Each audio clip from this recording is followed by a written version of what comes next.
ایک چھوٹا سا واقعہ بچے کی پوری شخصیت پر گہرا اثر ڈال سکتا ہے۔ تصور کریں ایک بچہ اپنی ماں کے چہرے پر اداسی دیکھتا ہے اور پوچھتا ہے، امی اداس لگ رہی ہیں، کیا ہوا؟ ماں جواب دیتی ہے، کچھ نہیں ہوا، میں ٹھیک ہوں۔ اسی وقت باپ غصے سے کہتا ہے، اپنی ماں کو پریشان مت کرو۔ بچہ حیران رہ جاتا ہے کیونکہ اس نے اپنی آنکھوں سے ماں کے چہرے پر اداسی دیکھی ہوتی ہے۔ اب اس کے ذہن میں ایک الجھن پیدا ہو جاتی ہے۔ وہ سوچتا ہے کیا اس کا مشاہدہ غلط ہے؟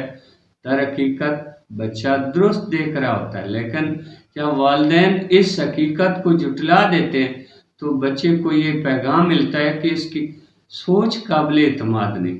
اگر ماں سادہ الفاظ میں کہہ دیتی، ہاں بیٹا امی تھوڑی اداس ہیں، تم نے صحیح دیکھا ہے، تو بچے کے مشاہدے کی تصدیق ہو جاتی۔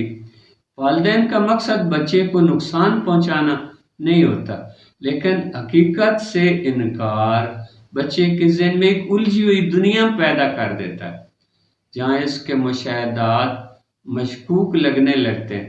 اس لیے اپنے بچے کی بات سنیں، کیونکہ کبھی کبھی اس کا ایک سادہ سوال اس کے اعتماد کی بنیاد ہوتا ہے۔